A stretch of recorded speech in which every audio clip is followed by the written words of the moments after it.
ஓம் சக்தி. வாழ்க்கையில் என்றாவது விடிவு காலம் வரும் என்று ஒவ்வொரு விடியலையும் எதிர்நோக்கி காத்திருக்கும் என் அன்பு பிள்ளைக்கு உன் அன்னை உன்னை தேடி வந்திருக்கிறேன் என்ற செய்தியை இப்போது உன்னிடத்தில் சொல்ல வந்தேன். தங்கமே, உன்னிடத்தில் ஒரு மிகப்பெரிய ஒரு செய்தியை நான் இன்று ஒப்படைக்க வந்திருக்கிறேன்.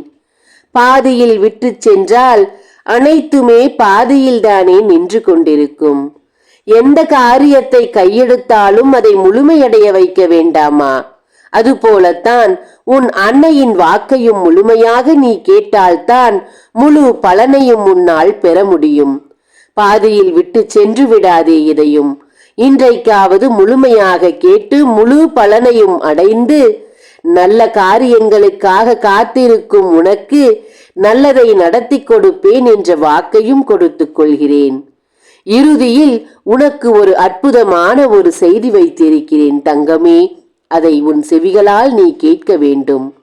அப்போதுதான் அது பலிக்கும் என் அன்பு பிள்ளையே. நாளை நான் வரத்தான் போகிறேன்.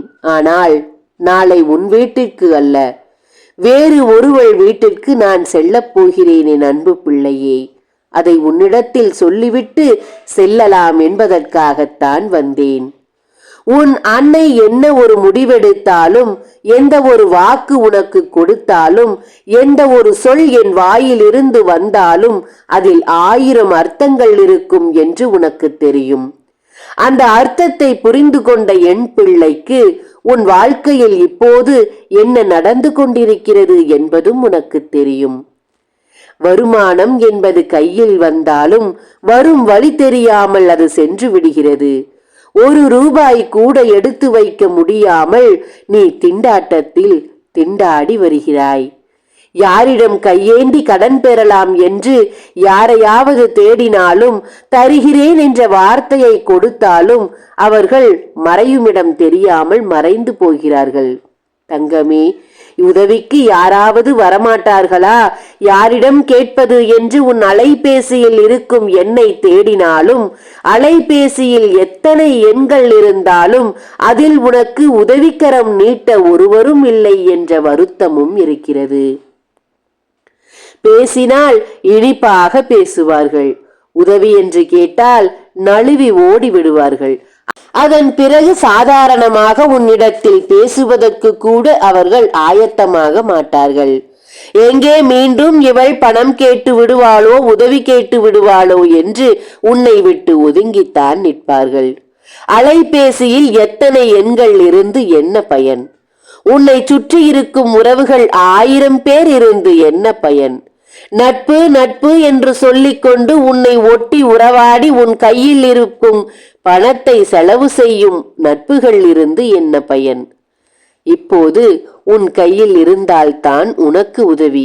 தங்கமே, நீ நன்றாக இருந்தால்தான் உன் வாழ்க்கை சுகமாக இருக்கும் என்ற இடத்திற்கு இப்போது நீ வந்து விட்டாய்.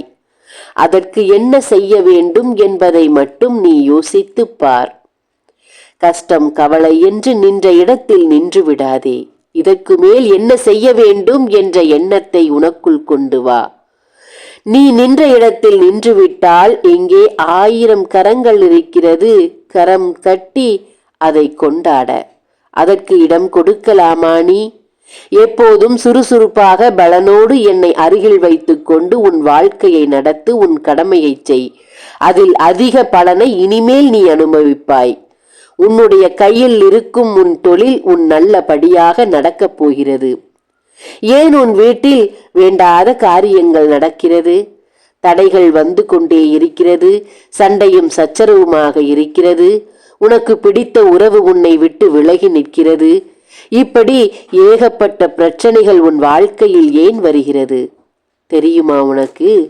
அதை சரி செய்யத்தான் நான் அவள் வீட்டுக்கு செல்ல போகிறேன். நாளை உன் வீட்டிற்கு நான் வராவிட்டாலும் என்றும் என் எண்ணம் முழுக்க உன் வீட்டிற்குள் தான் இருக்கும். ஆனால் நாளை நான் அவள் வீட்டிற்கு போகவில்லை என்றால் உன் வாழ்க்கை முழுவதும் அழிந்துவிடும் என் பிள்ளையே. அந்த காரணத்திற்காக நாளை அவள் வீட்டிற்கு நான் சென்று உன்னை அழிக்கும் எண்ணத்தை அழித்து அவள் செய்த செய்வினையை அவளுக்கு திருப்பி, அவள் செய்த அக்கிரம காரியங்களை அவளுக்கு கொடுத்து, அவள் கொடுத்த வழியை அவளுக்கு கொடுத்து, அவளுக்கு கொடுத்த நஷ்டத்தை அவளுக்கு கொடுத்து, அவள் ஏற்பட வேண்டும் என்ற பிரிவை அவளுக்கு கொடுத்து, இதெல்லாம் நடந்தால் இப்படித்தான் மனம் வலிக்கும், இப்படித்தான் ரணகலமாக மனம் இருக்கும் என்று அவளுக்கு அனுபவித்து காட்டப் போகிறேன் நான். அங்கே அவளுக்கு ஒவ்வொரு காரியமாக நடக்க நடக்க நடக்க, நீ எதில் எல்லாம் தோல்வியுற்றாயோ, எதில் எல்லாம் பாடுகளை அனுபவித்துக் கொண்டிருக்கிறாயோ, எதில் நஷ்டமடைந்தாயோ, யார் உன்னை விட்டு பிரிந்தார்களோ, எது வேண்டும் என்று தேடிக்கொண்டிருக்கிறாயோ, எது வர வேண்டும் என்று காத்திருக்கிறாயோ, எது தடைபட்டு போன காரியம் நடக்க வேண்டும் என்று இருக்கிறாயோ, கைகளில் என்ன இல்லை என்று வருத்தப்படுகிறாயோ, அத்தனையும் ஒன்று ஒன்றாக நாளைக்கு நடக்கும். இது உன் ஆதி பராசக்தியின் சத்தியம், நடந்தே தீரும்.